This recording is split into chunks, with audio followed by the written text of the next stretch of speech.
first to fight for the right and to build the nation's might, and the army goes rolling along.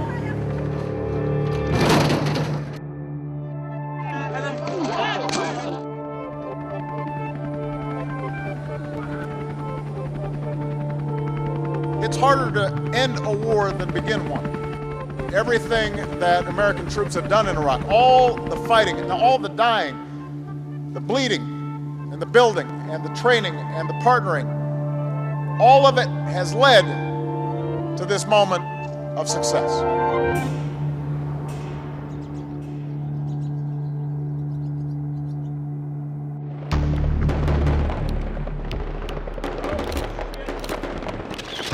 You deserve better than tyranny and corruption and torture chambers.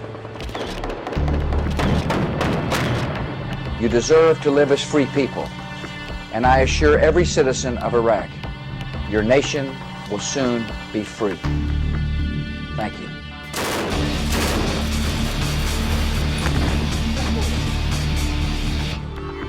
It's 10 years since America invaded Iraq. 10 years and over 120,000 dead. Among them, over 4,400 American soldiers.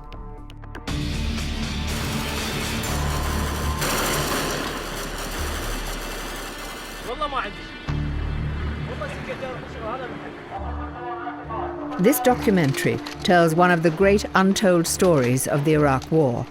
How the US administration funded a deadly, sectarian, paramilitary force to fight those threatening the American presence. It was a decision that helped fuel a sectarian civil war that ripped Iraq apart.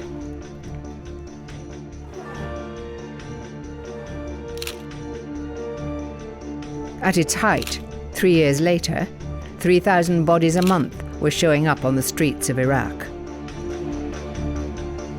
This is also the story of the man the Pentagon sent in to organize and train those paramilitary squads. He's a veteran of America's so-called dirty wars, stretching back to Vietnam and El Salvador.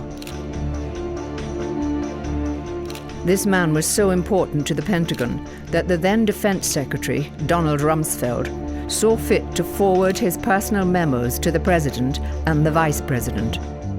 To President George W. Bush, C.C., Vice President Richard B. Cheney, from Donald Rumsfeld. The attached memo is from a person we have sent into Iraq from time to time, essentially to work with the Iraqi police. He is smart, tough, and a keen observer. Nonetheless, you have said you like texture, and this is texture. The name Steele was very well chosen, with very steely eyes, and he communicates a steely sort of intent about things. He did have much higher clearance than the rest of us did, and he would make vague references to meetings with the Secretary of Defense and meetings in the White House.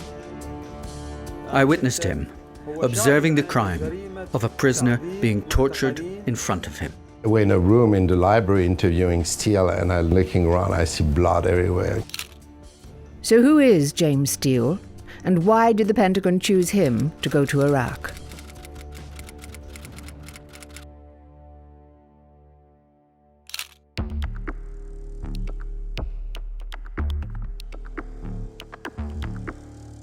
Vietnam, the conflict in which over 58,000 US soldiers died, is where James Steele was first introduced to counterinsurgency as an alternative way of combating a guerrilla uprising.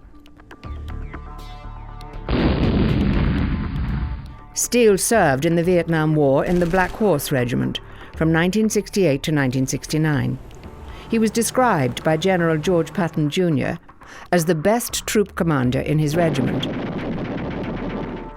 But if Vietnam shaped his formative military career, it was in the war against left-wing insurgents in El Salvador that James Steele secured his reputation as the counterinsurgency specialist.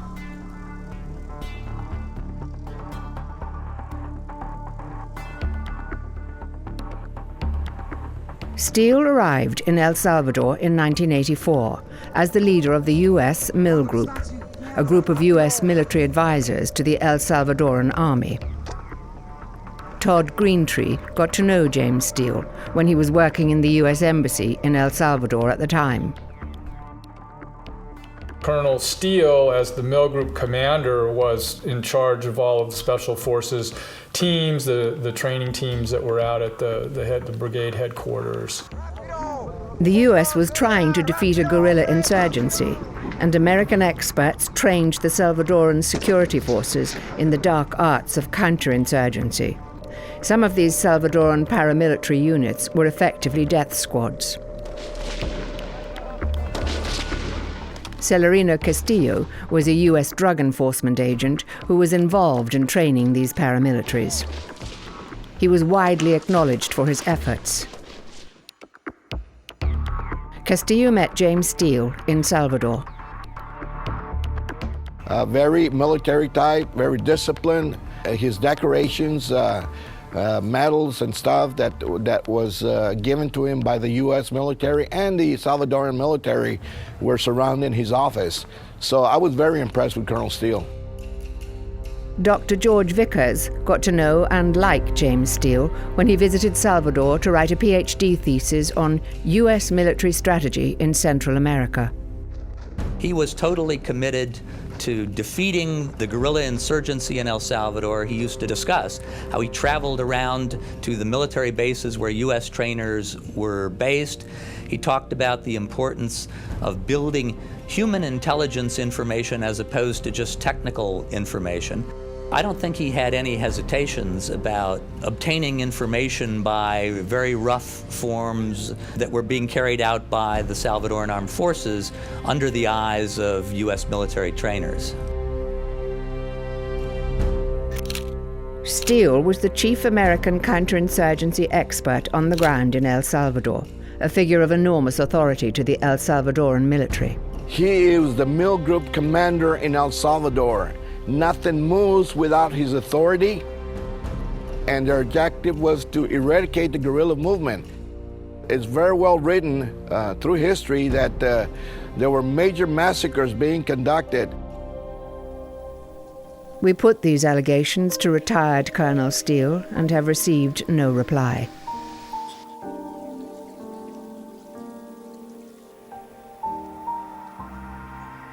By the end of the Civil War, at least 75,000 Salvadoran civilians had died, and 1 million refugees had fled the country. The Salvadoran military halted the advance of the guerrillas, leading some in Washington to believe the U.S. advisory role was a success. So much so that even David Petraeus, then an ambitious 33-year-old major, visited El Salvador to study this counterinsurgency campaign. The young Petraeus even reportedly stayed in Steele's house while there.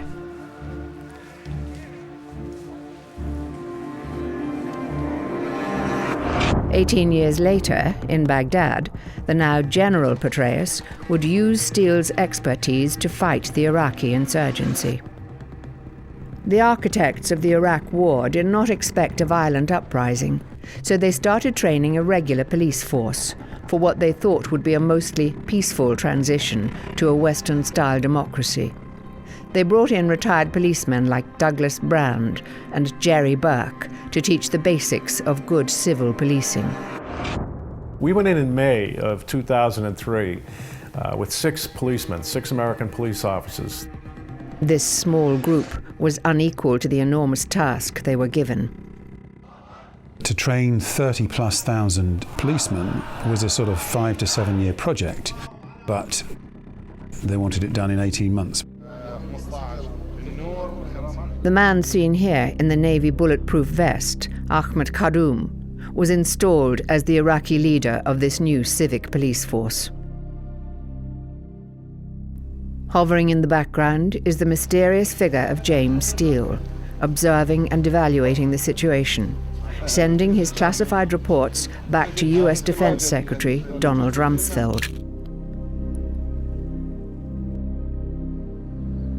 Steele had arrived in Baghdad in 2003, just after the invasion, describing himself as an energy consultant. came into the country, as I understand it, to work originally for the electricity board. He just sort of showed up one day, went about his business, which nobody really understood what he was there to do. As I said, he seemed to be without portfolio, doing whatever it is that he wanted to take interest in. This is the only known video footage of James Steele. As a civilian, he had no place in the military chain of command, yet he exercised enormous power in Iraq. The man on his left is the Special Forces Colonel, James Coffman. He reported directly to General Petraeus. Initially, the security situation in Iraq was relatively stable, and the task of training the police continued. But then everything changed.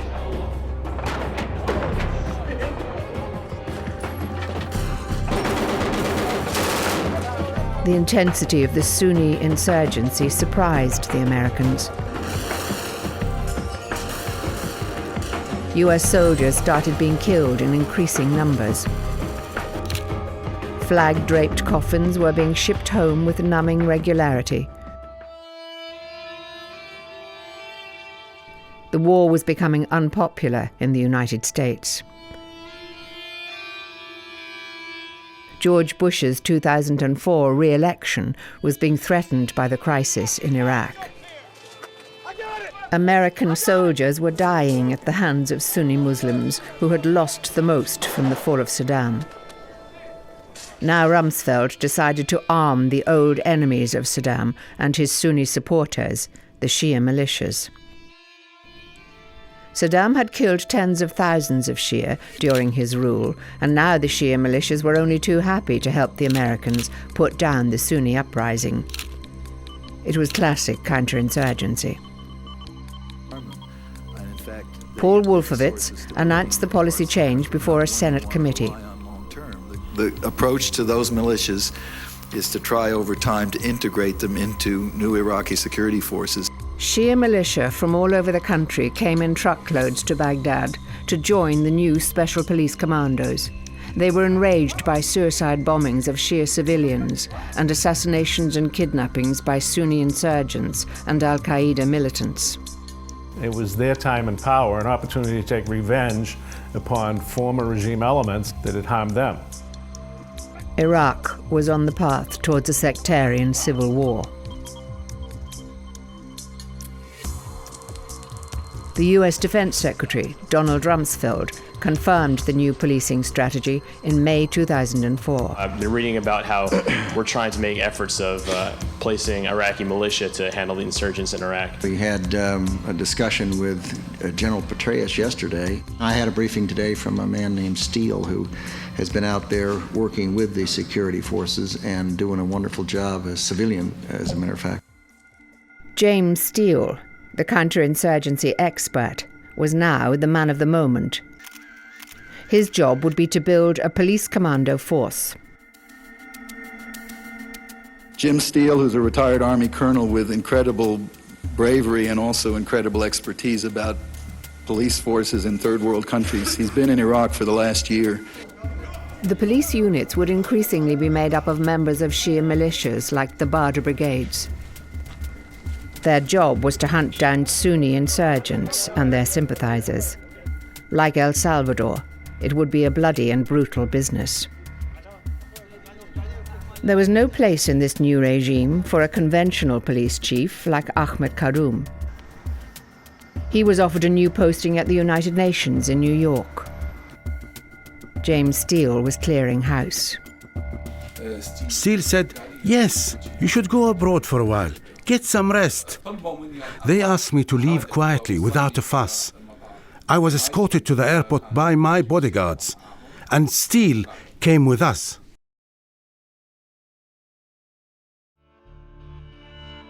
It was also the end of the line for Douglas Brand. Rumsfeld decided that police training in the future would be dealt with by military people.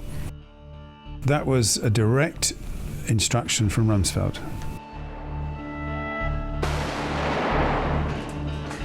And we had a need for some group on the street to restore order. And this is where that third force concept came from, this paramilitary special police commando unit. They operate more under rules of engagement, which is a military term, rather than the rule of law. The last time I saw Steele was when Rumsfeld visited, and there he was.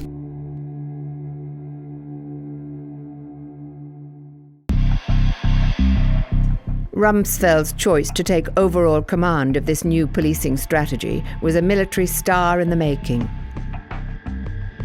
General David Petraeus was much admired by the American media. The commandos would become the cutting edge of this ambitious general's war against the insurgents. Now, I've spent a little bit of time at where you were training the police commandos, and I got the strong impression that you're putting a lot of priority on the police force today. Well, we've helped them develop these special police units. Some of them were their own initiative initially, and great initiatives, like the Special Police Commandos, which they now have 9 battalions of those forces, 8 of which are in active operations right now. A directive by General Petraeus ordered the formation of these units. But the people who were directly supervising us were Colonel Coffman and the advisor, James Steele.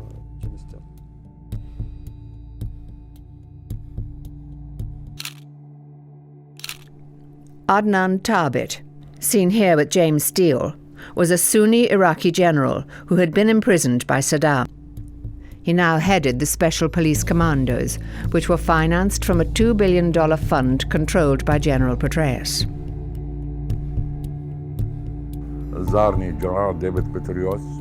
General David Petraeus visited me and he started joking with my soldiers. They were all playing press-up games together, and he could see the seriousness of our training. And after that, he sent me 2 advisors, Steele and Colonel Coffman. After this first visit by General Petraeus, he promised he would help us in every possible way. And the first help we received from him was he sent me a shipment of 150 Dodge pickup trucks.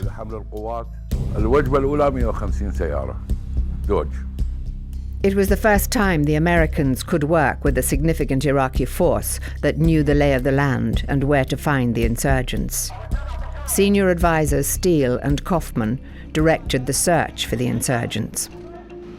How would you describe the growth of the interaction between Iraqi and American in this particular arena? Particularly these advisor teams, you know, when you live, eat, sleep, and fight and sometimes die along each other, they have become one band of brothers. It's the brotherhood of the close fight.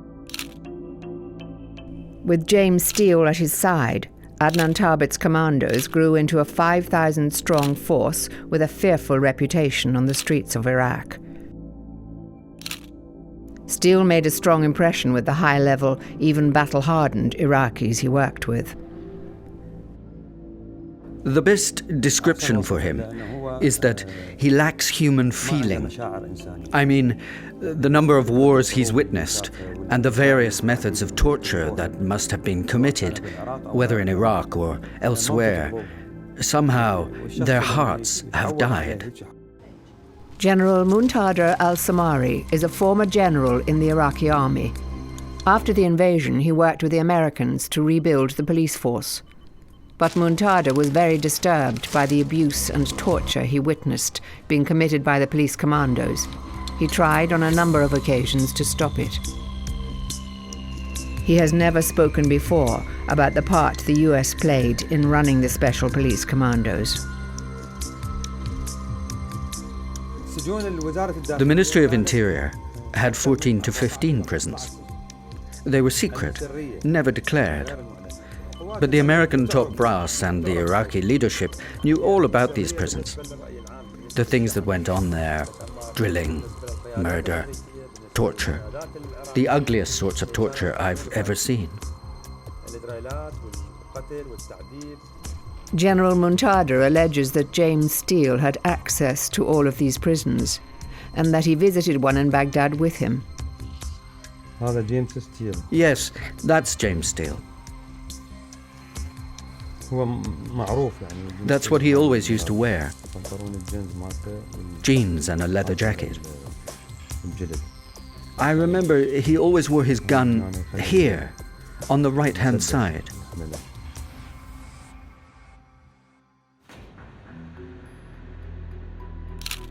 Dr. Mofak al-Rubai was Iraq's national security advisor through the worst years of the war. He met James Steele at high-level security meetings.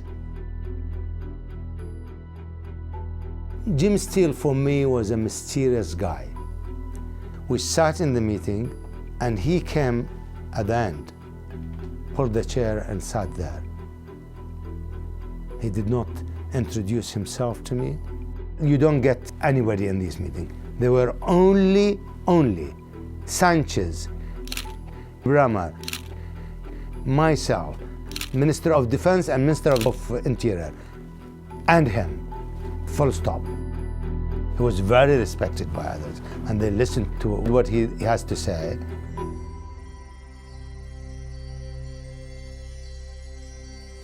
One of the main bases of operation for the commandos was the ancient city of Samarra. The area was a center for the Iraqi insurgency.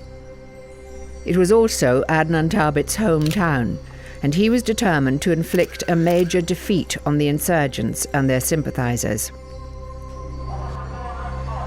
With James Steele advising, Adnan Thabit's commandos flooded the city, going door to door, taking hundreds of men from their homes to the interrogation center.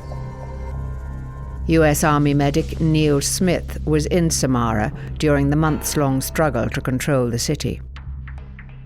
We were like in a government zone in Samarra, and where the police station was actually right across from where the commandos were headquartered. So there were always special commandos there hanging out, and they wore the maroon beret like pretty much every elite military unit in the world does. They're well equipped. Like the MOI commandos all had these brand new Dodge Ram pickups that were painted in camouflage, and they all looked like they had new weapons and new uniforms. Samarra was the first place that the connection between James Steele and the activities of the police commandos was made known to the outside world. New York Times journalist Peter Maas convinced General Petraeus to allow him and photographer Gilles Peres to visit the commandos in Samarra. Their host was James Steele. What I heard is prisoners screaming all night long. You know, at which point you have the young US captain telling his soldiers, don't come near this thing. Gilles Peres' stark black and white photographs capture how the commandos worked in Samarra. James Steele crops up in these photographs repeatedly.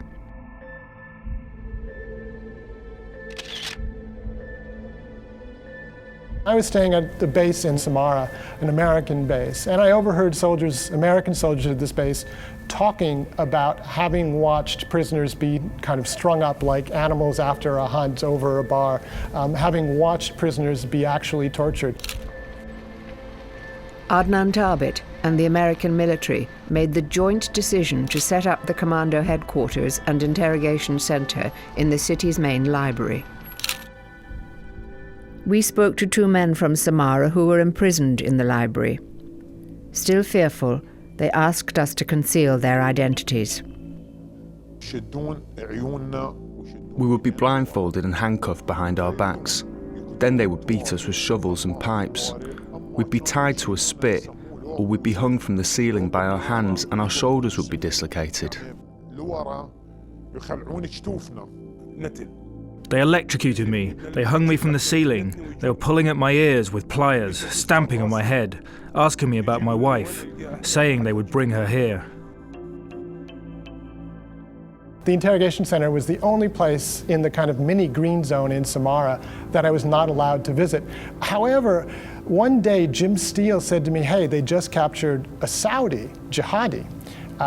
Would you like to interview him? We're still completely together to bring us into the library? Maybe not. Mas and Petraeus were about to get an unprecedented glimpse into this clandestine world. We kind of walk into the entrance area, and the first thing that I see is one of the Iraqi guards beating up one of the Iraqi prisoners. And then I'm taken not into the main area, kind of the main hall, although out of the corner of my eye I could see there were a lot of prisoners in there with their hands tied behind their backs. I was taken to a side office where the Saudi was brought in, and there was actually blood dripping down the side of a desk in this office. We're in a room in the library interviewing Steele, and I'm looking around, I see blood everywhere, you know. And while this interview was going on, me and the Saudi with James Steele also in the room, there were these terrible screams. There was somebody shouting, Allah, Allah, Allah, but it wasn't, you know, kind of religious ecstasy or something like that. These were screams of pain and terror. We asked General Adnan why he thought the prisoners were screaming. Maybe sometimes when officers visit prisons, the prisoners do start shouting. They are a bit like whirling dervishes. They love to scream, Allah, Allah. They were so loud and they were so disturbing that Steele left the room to go find out, you know, what was going on, because it was breaking up our interview. And while he was gone, the screaming stopped, and then he came back into the room and the interview continued. He hears the scream of the other guy who's being tortured, you know, as we speak. There's the blood stains in, you know, the corner of the desk in front of him. There are some killers who would never confess. We have to use tough means to make them confess. All kinds of means. Torture is not humane. I don't approve of it. But there are some procedures which you need to understand you have to follow in order to make criminals confess. I remember Adnan Thabit came into the library and he told Captain Dorade and Captain Ali, go easy on the prisoners, don't dislocate their shoulders. This was because people were having to undergo surgery when they were released from the library. General Adnan had his own explanation for the bloody desk, witnessed during Mas and Petraeus' interview with James Steele in the library.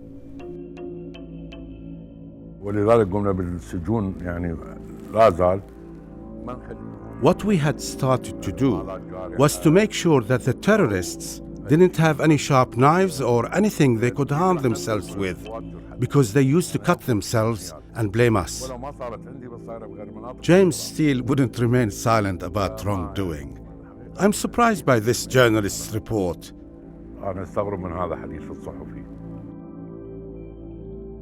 Although James Steele did not respond to our requests for an interview about his activities in Samarra, he did tell the New York Times that he opposes human rights abuses.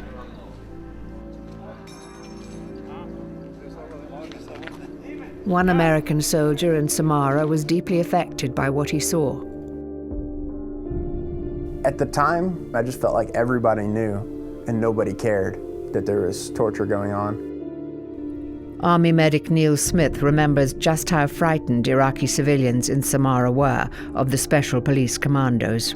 What was pretty widely known in our battalion, definitely in our platoon, was that they were pretty violent with their interrogations, that they would beat people, shock them with electrical shock, stab them.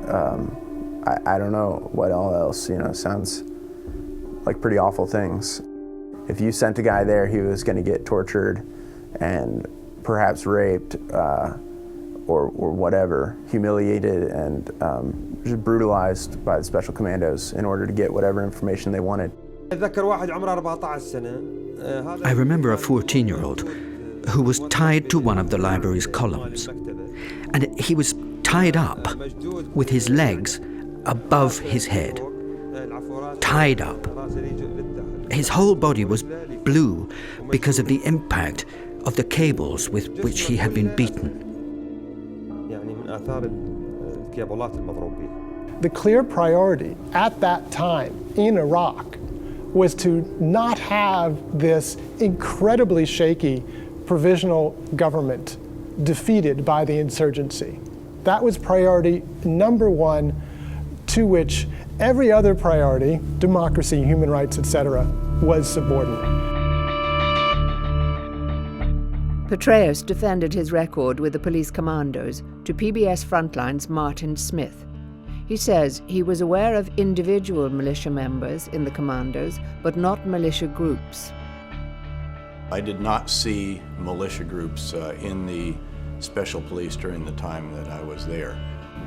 Did you think about what you could have done differently, might have done differently, to have prevented the development of these militias that were effectively developing under your watch? I have not seen, we kept hearing this all the time, Martin, that this or that. To find the absolute evidence of this has actually been quite difficult. But Jerry Burke, who was a senior advisor in police affairs to the Iraqi Interior Ministry, says that Petraeus must have known that organized Shia militia were dominant in the police commandos. He had to have known. These things were discussed openly, whether it was at staff meetings or before or after various staff meetings in general conversation. Pretty much the whole world in Iraq knew that the police commandos were a Bata brigade. He must have known about the death squad activities. Again, it was common knowledge across Baghdad. Even Petraeus's own special advisor in the military chain of command, Colonel James Coffman, was, according to many witnesses, working side by side with James Steele in the detention centers where torture was taking place. Colonel Coffman declined to be interviewed by us. About General Petraeus's relationship with James Steele, the official speaking for the general said, Steele was one of thousands of advisors to Iraqi units working in the area of the Iraqi police. Journalist Peter Maas, who interviewed Petraeus at the time, remembers the relationship being a lot closer than the Petraeus statement would indicate. It was very clear that they were very close to each other in terms of their command relationship and also in terms of their ideas and ideology about what needed to be done. Petraeus explicitly told me that he believed very, very strongly in the commandos, thought the commandos were successful, and wanted them to become bigger, stronger, and even more prevalent in the fight against the insurgency. International humanitarian law imposes obligations on those engaged in armed conflict regarding the treatment of prisoners. Not only must prisoners not be abused, but those detaining prisoners also have an obligation to ensure respect as well. It is not acceptable to turn a blind eye. It is absolutely the responsibility of every U.S. service member, if they see inhumane treatment being conducted, to intervene to stop it. I don't think you mean they have an obligation to physically stop it. It's to report it. If they are physically present when inhumane treatment is taking place, or they have an obligation to try to stop it. But the masses of secret Iraq war communiques, released by WikiLeaks, showed that US soldiers were routinely handing prisoners over to the Iraqi police force, even before the police commandos were officially launched. The top US military knew from the soldiers' daily logs that torture was going on inside detention centers. They even issued a new official military order in June 2004. It was called Frago 242. It directed US troops to note, but not investigate, torture of Iraqis by Iraqis, unless ordered to take action by headquarters. But later that month, members of the Oregon National Guard were so disturbed by the abuse they witnessed at a police detention center that they intervened to try and stop it. I saw some horrific things. I saw one room that had 75 prisoners all crammed into one small space, and they asked for food, they asked for help, and they asked for medical aid. We gave them every bit of scrap of food that we had, every bit of water. You could see evidence of a torture chamber where they had a broken lamp, where they used electrical shock, and it's quite evident what they had been doing to these fellows. Southel's commander approached the man who appeared to be in charge of this torture center. According to Southel, The man immediately got on the telephone to U.S. military headquarters. Right after he made that phone call, the order came that we were to stand down. We were ordered to pull away right now. I know that that order came from someplace very high. We went directly back to our compound, and the commander called us all in there together and told us that what we saw didn't happen and to forget about it. But the Oregonians didn't forget. They went to the American press and blew the whistle. A high-level U.S. military investigation followed, and the torture stopped there. There is no evidence that Steele was involved in this incident, but a year later, the Special Commandos took over the facility and used it for interrogation and torture.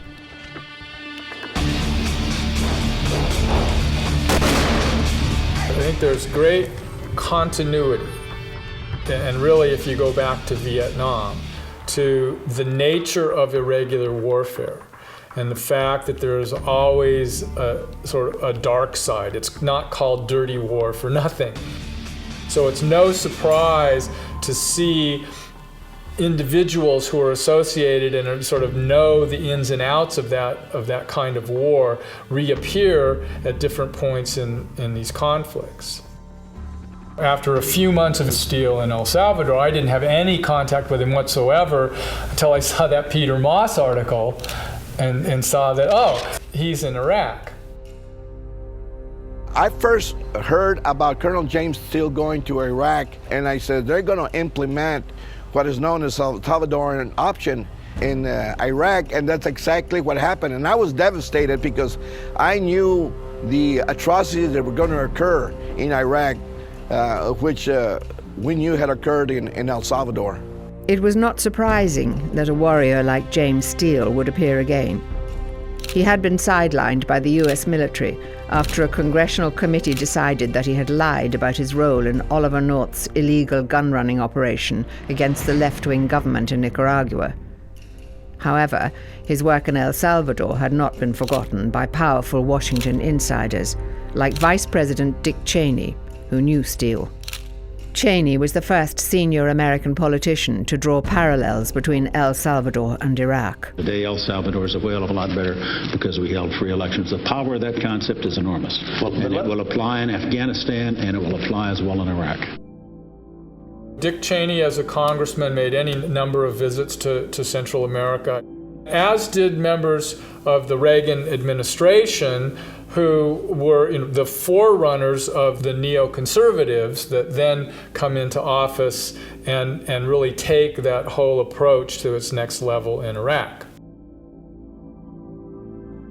I opened a cover story in the New York Times Magazine and saw that it described the creation of this new police commando unit within the Iraqi Interior Ministry, and mentioned that the U.S. military advisor in charge of this was James Steele. I was probably more alarmed when I started to hear reports a few months later that that particular unit was carrying out death squad activities in Iraq. The publication by WikiLeaks of thousands of diplomatic cables show that by July 2005, the U.S. Embassy in Baghdad was telling Washington about the abuse being committed by the commandos. We also learnt that Adnan Tarbit was a guest at the American Embassy in Baghdad. He met the U.S. ambassador for counterterrorism and talked about his approach to policing. This is an extract from what he's reported to have said. Summary: fight terror with terror. Major General Tabit, who created and commands the Special Police Forces, is a Sunni officer who served time in prison for attempting to overthrow the Saddam regime. They expressed the view that it is necessary to fight terror with terror, and that it is critical that their forces be respected and feared, as this was what was required in Iraqi society to command authority. We asked Ambassador Crumpton if he had been aware that Adnan Tarbit's commandos were engaged in torturing detainees. Well, I assure you, if I knew there was torture going on at that time with the people I was talking to, I would have raised it and discussed it. You're implying that I didn't know that, and I resent that question, the way you phrased it, frankly. But there are indications that the US government knew what the commandos were doing.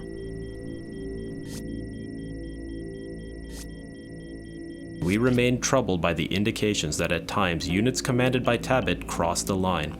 Despite these concerns, Adnan Tabet remained officially in charge until the middle of 2006. He told us that the American officials he dealt with were aware of what his men were doing. Until I left, the Americans knew about everything I did. They knew what was going on in the interrogations, and they knew the detainees. And even some of the intelligence about the detainees came to us from them. They are lying. The police commandos were growing in numbers and importance. They had a national headquarters in Nisour Square in Baghdad. It could hold around 1,000 detainees at any one time, and was the nerve center of a national network of interrogation centers. This notorious detention center was situated just outside the fortified Green Zone and less than a mile from the American and Iraqi Joint Command. Major General Muntada remembers that James Steele and Petraeus' military advisor, James Coffman, were a constant presence here. He says they were there to receive the high-value detainees from the so-called intelligence committees that operated at each regional commando center. James Steele would come to meetings every day in Nisour Square. We'd all have a big lunch feast together. On a daily basis, the Americans, because Nisour Square was near the American base, they had breakfast with General Adnan Tabet, and then at 12 midday, they had lunch with him. They didn't leave Nisour Square until very late at night.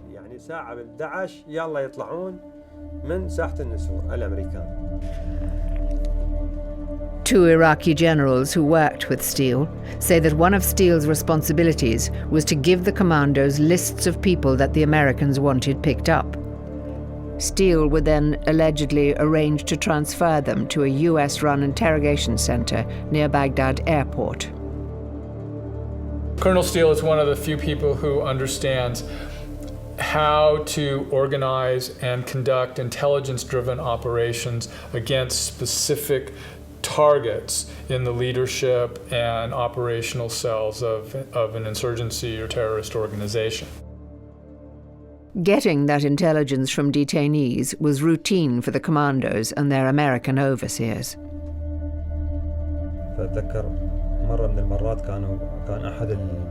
One of the detainees was screaming. By chance, James Steele was there, outside, washing his hands. He opened the door and saw the detainee. He was hanging by his legs, upside down. James Steele didn't react at all when he saw this man. It was just normal. He closed the door and came back to his seat in the advisor's room.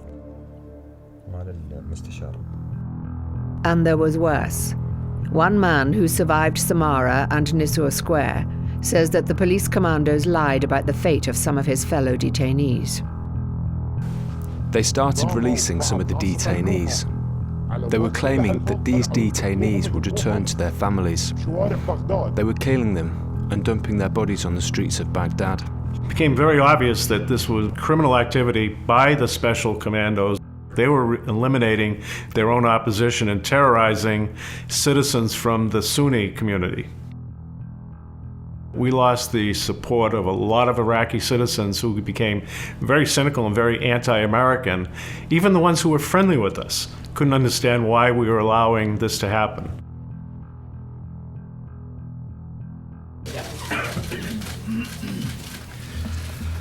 Good afternoon, folks.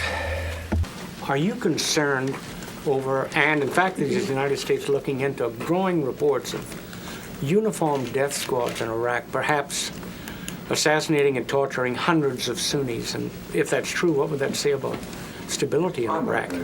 Comment on hypothetical questions. I've not seen reports that hundreds are being killed by roving death squads at all.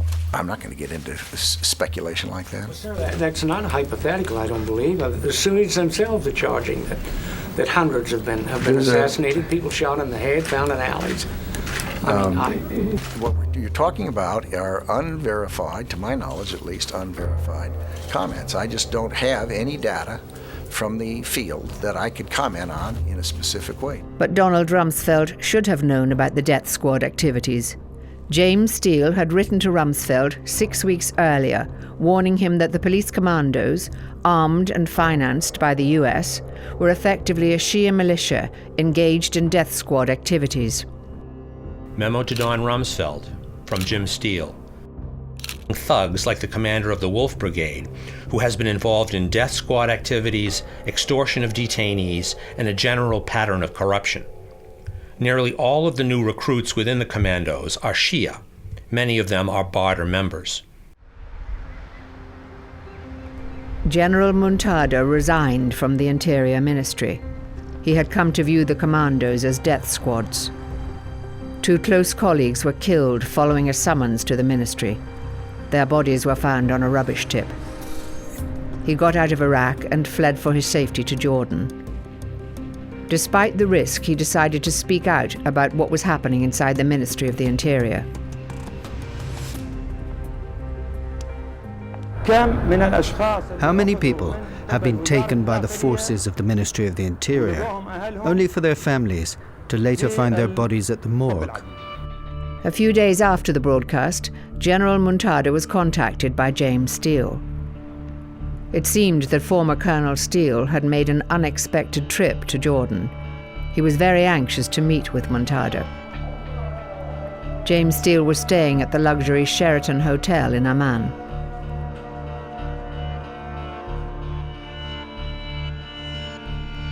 He asked if they could meet about 7 p.m. that night. Muntada agreed and went to the hotel.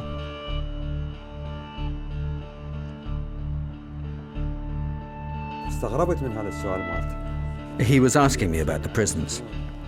I was surprised by his questions, and I reminded him that these were the same prisons where we both used to work.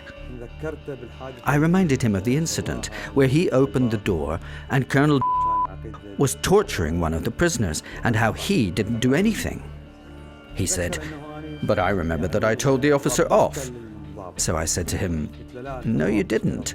You didn't tell the officer off. You didn't even tell General Adnan that this officer was committing human rights abuses against these prisoners."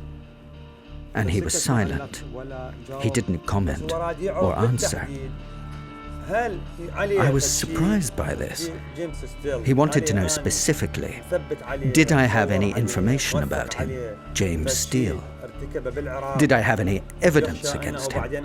Photographs, documents, things which proved he committed things in Iraq, things that he was worried that I might reveal. This was the purpose of his visit.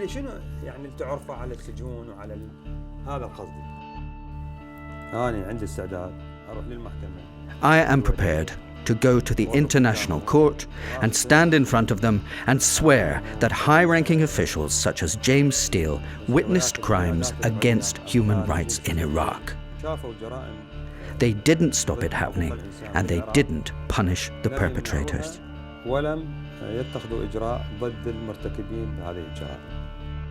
People should know about what was going on, because I was shocked when I came back to the States and found out that most people didn't even know that we were involved in torture over there.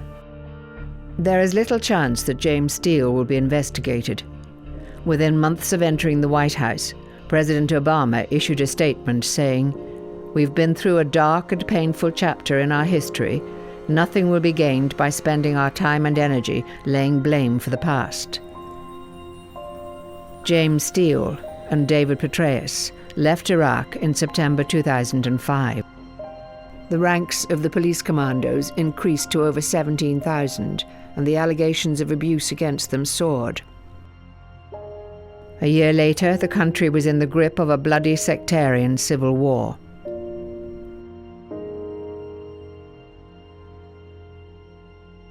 At its height, the civil war was claiming the lives of 3,000 people a month. Some were so badly tortured they could not be identified. Many victims found a final resting place in desolate town dumps like this one. A rusty tin can marks each grave. Adnan Thabit has now retired on an Iraqi government pension and lives in Jordan. Donald Rumsfeld resigned as Defense Secretary at the end of 2006. He never replied to any of our questions. Rumsfeld had presented James Steele with the Distinguished Public Service Medal for his extraordinary service in Iraq. Steele is now living in Bryan, Texas, and gives occasional lectures on counterinsurgency. He did not respond to our many requests to be interviewed for this documentary.